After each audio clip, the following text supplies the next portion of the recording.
Observatório ASJ. Bom dia, boa tarde, boa noite, conforme a hora que o vídeo for assistido.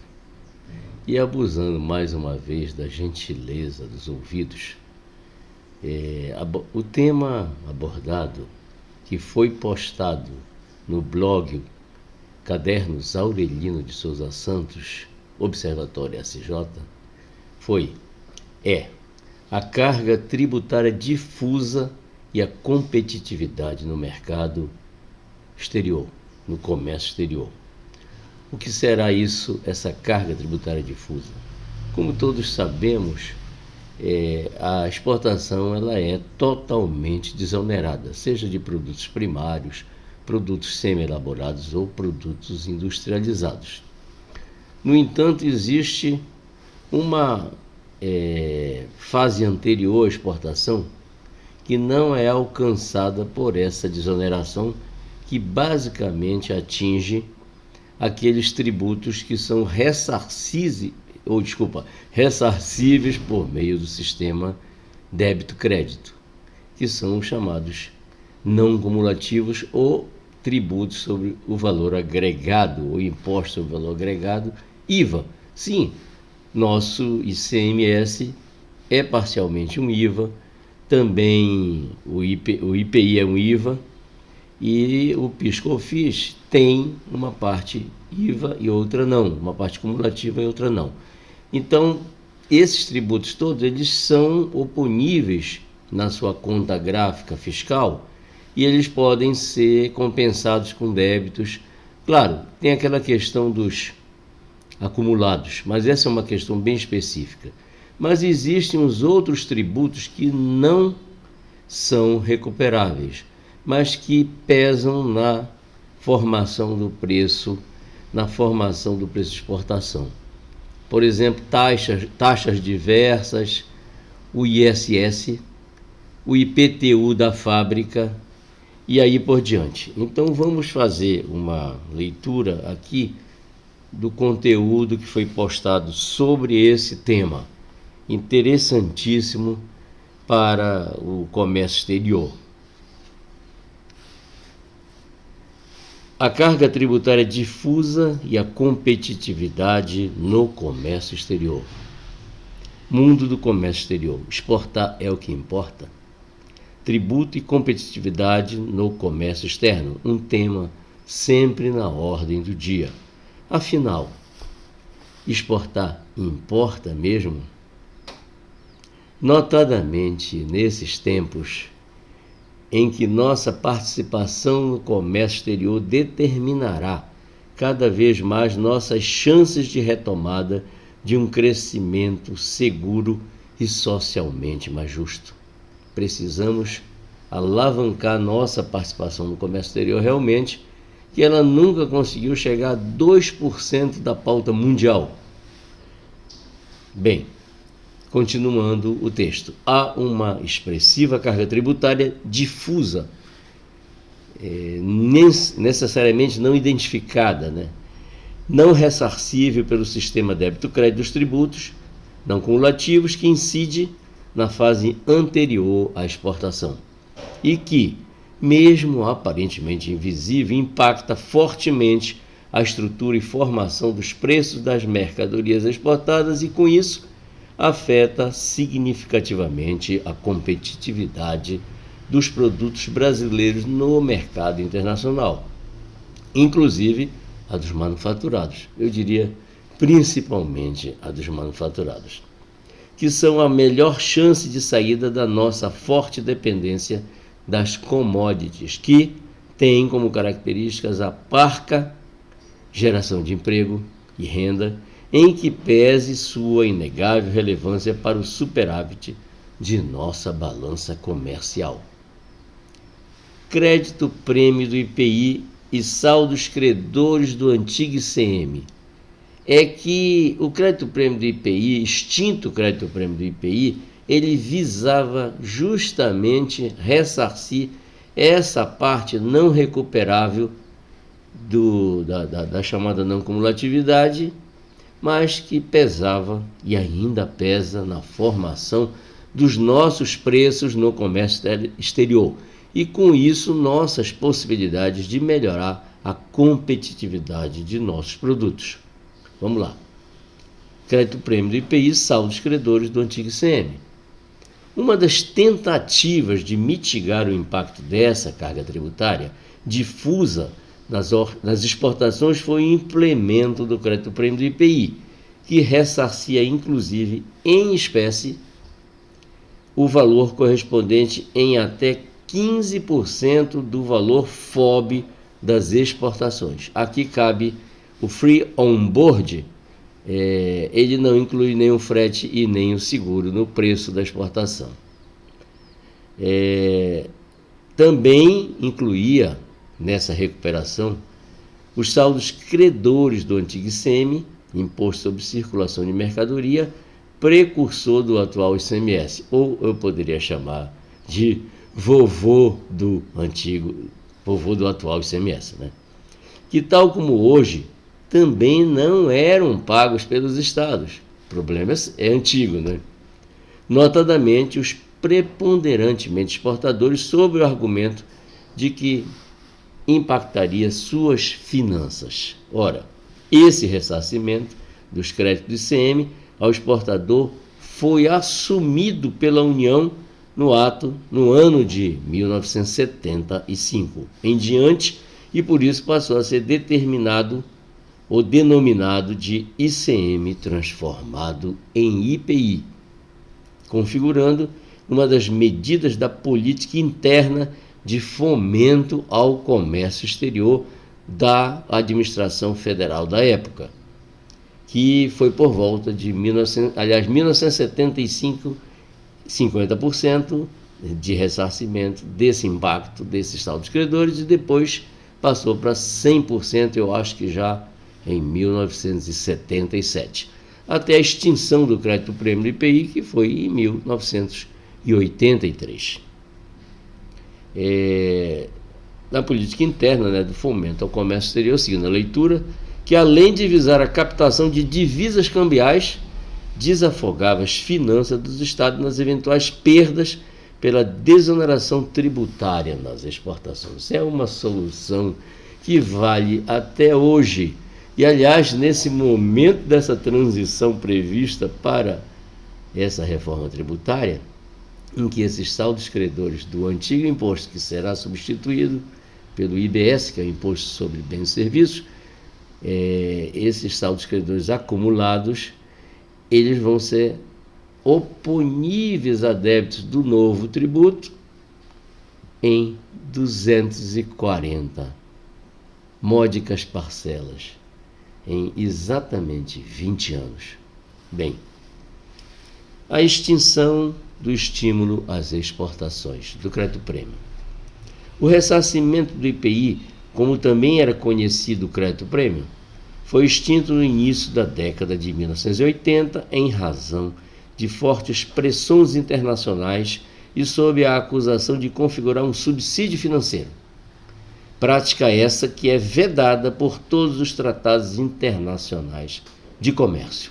Ora, no entanto, a União poderia ter se insurgido à época e contestado essa alegação infundada, demonstrando com sólidos argumentos técnicos que tal ressarcimento constituía tão somente a extensão da desoneração completa da tributação incidente na fase anterior à exportação, portanto, perfeitamente compatível com o conceito da tributação no destino, de forma que não se exporte tributos embutidos na formação dos preços dos produtos, mas preferiu simplesmente extingui-lo, desperdiçando com isso uma formidável e eficaz ferramenta de fomento à competitividade dos produtos brasileiros no comércio exterior. Decisão essa que deu seu contributo para intensificar a crise da chamada década perdida, a de 1980, e que na década seguinte, com os outros fatores incorridos, acelerou uma séria crise de déficits na balança comercial. Realmente, os anos 90 foram caracterizados por déficits pesados na balança comercial. e que acabou motivando até a desoneração completa das exportações, isso já em 1996. Prezados, eu lembro, o dia 7 de dezembro de 79, eu estava passando férias fora da cidade, quando saiu aquele pacotaço de uma série de medidas da economia, né? Impactos fortes mesmo. E dentre essas medidas saiu a autorização para suspender esse crédito prêmio do IPI ao ministro da Fazenda para que ele suspendesse o crédito prêmio do IPI. E o crédito foi suspenso. Mas também previa que o crédito seria gradativamente diminuído até 1983, ainda que voltasse da suspensão. Essa suspensão foi por pressão internacional. Sim, era acusado de ser um subsídio, mas essa para mim foi a desculpa. Na verdade, naquele ano de 79, houve uma crise muito séria, era o fim do governo Geisel, né, que tinha fomentado tremendamente a exportação. Mas entrava o novo governo e a medida era outra, e então haviam pressões dos organismos internacionais, organismos financeiros internacionais, e acabamos entrando nessa, vamos dizer, eu não sei se seria uma canoa furada, barca furada, né? Mas a verdade é que os anos 80 foram complicados, e aí a gente precisava ter mantido forte, aquecida a nossa pauta do comércio exterior, e fizemos exatamente ao contrário. Vamos lá.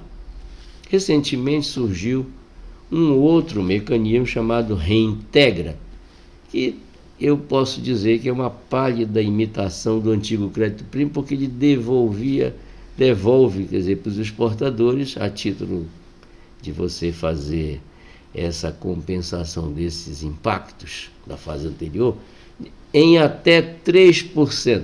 3%. O crédito prêmio do IPI e até 15%. E ainda absorvia os saldos credores do ICMS. Mas o Reintegra, foi criado, chamado Regime Especial de Reintegração de Valores Tributários para Empresas Exportadoras. É um nome bem bonito, que chegou a ressarcir até 3% do valor FOB dos produtos exportados. Em que pese anunciada a intenção de fomentar as exportações, tal benefício nunca passou de um pálido espectro do antigo crédito prêmio do IPI. É isso aí. A estabilidade de medidas que visem a efetiva desoneração da carga tributária nas exportações deve constituir um fator de segurança jurídica na linha do tempo, de forma que o exportador tenha garantia de que não haverá surpresas, pois somente assim poderá incorporar essa vantagem na formação e principalmente na estrutura do preço de suas mercadorias e, com isso, investir em sua capacidade produtiva, ousando conquistar novos mercados no comércio exterior. Na verdade, o que acontece hoje é que uma gama enorme de empresas ela fica numa espécie de vai lá, vai cá. Quando o preço está bom, às vezes porque o dólar sobe, corre para a exportação e até desaquece a importação e fica esse para lá e para cá. Então é preciso que haja realmente uma política voltada para criar uma maior estabilidade, em que as empresas se voltem para o comércio exterior e desenvolvam suas atividades voltadas para o comércio exterior num planejamento que no mínimo seja superior a 10 anos. Isso nos dará a possibilidade da conquista de novos mercados e principalmente da consolidação desses mercados. Bati no microfone. A abordagem do crédito PMPI. Finalizando aqui, esse tema, crédito prêmio do IPI, que na época, em 79, eu já estava respirando, porque logo que saí da faculdade, eu saí em agosto de 1979, mas eu já estava dando consultorias nessa área, porque foi uma área em que, né, na época, houve um problema sério em relação a esse ressarcimento do IPI, e algumas abusaram realmente e foram efetuadas muitas lavraturas questionando a validade e a legitimidade desse crédito para muitas empresas exportadoras. Na verdade, era uma questão que havia entre aquele produtor industrial exportador e aquele que era o interveniente exportador, que comprava apenas para exportar. E ficou aquela questão, quem tinha direito, quem não tinha direito ao crédito prêmio. Na verdade, esse crédito prêmio visava o produtor industrial exportador. Na verdade, era um fomento à industrialização voltada para o comércio exterior, não para fomentar o interveniente que até poderia, quer dizer, especular com os produtos exportados, né? Vamos lá. Essa medida aí, esse tema, ele foi objeto de um trabalho apresentado na conclusão do curso de Direito Tributário da FGV Rio de Janeiro em 1982. Crédito prêmio do IPI, o tema. Tendo sido publicado por decisão do Conselho Editorial da Revista Direito Público e Ciência Política daquela conceituada instituição, em razão da obtenção da nota máxima isolada. Então, a partir desse trabalho, dessa publicação e dessa nota máxima, foi mais ou menos o que se chama o start para o ASJ que vos fala, né? Lograr obter, né, uma colocação num grupo empresarial de grande porte nas áreas de mineração, metalurgia, papel, celulose e alimentos. O grupo KM, no qual eu tive a oportunidade de ficar 21 anos ligado ao setor de celulose, mas 80% desse tempo a todas as demais empresas. Depois houve uma fragmentação desse grupo, né? Então, prezados, prezadas, essa colocação em relação a esses impactos que geram na formação do preço,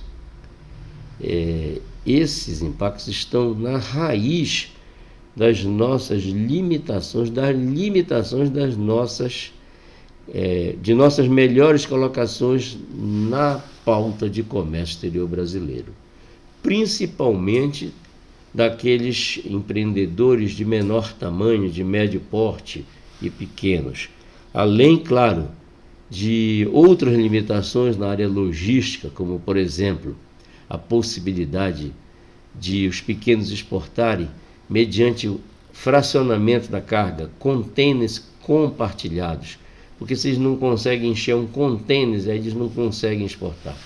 E também, claro, disponibilidade de rotas de navegação para que eles tenham oportunidade de se colocar no mercado. E aí eu coloco aqui que, por exemplo, o Caribe é uma boa possibilidade, mas nós não temos uma pauta aquecida com o Caribe. Tivemos durante 2003 até 2013, 14, uma pauta muito aquecida com os nossos vizinhos da América do Sul. Interaja com os vizinhos, venda para os vizinhos, compre dos vizinhos e todos vocês se fortalecerão. Todos se fortalecerão. Para você ter uma ideia, o PIB do Brasil em relação à América do Sul é de 50,05%. Significa que nós somos a metade do PIB dos demais países da América do Sul. Ora, antes de que isso seja motivo apenas de, vamos dizer, somos bons, somos grandes, não é verdade? Somos bem maiores, claro. Mas eu penso que os 49,95% que representam os demais estados, os demais países da América do Sul, eles são o segundo Brasil e eles podem comprar de tudo. O que a gente fabrica em São Paulo, no Paraná, no Nordeste que nós estamos fabricando, ele pode ter uma pauta de destino cativa para nós, porque nós estamos geograficamente mais perto. Claro, precisamos incrementar as nossas estruturas logísticas para que a gente consiga colocar os nossos produtos lá mais barato. Mas ainda é grande, as compras ainda são grandes. Eu me lembro que num determinado ano, eu acho que foi 2020, a América do Sul tinha comprado mais ou menos 22 bilhões do Brasil. E no ano seguinte, ela comprou 34 bilhões e depois 43 bilhões. Prezados, isso nem notícia foi. Mas, no entanto, quando lá o Oriente Médio aumentou lá de 12 para 17, foi uma notícia enorme. Mas se você for olhar só o aumento de 2020 para 2022, da pauta de destino, Bloco Comercial América do Sul, superou e muito a pauta total de blocos comerciais como o Oriente Médio. Não que não se deve investir no Oriente Médio, devemos sim investir todos os demais blocos, mas os vizinhos estão aqui, bem ao lado. Bem, Observatório ASJ, grato novamente pela paciência.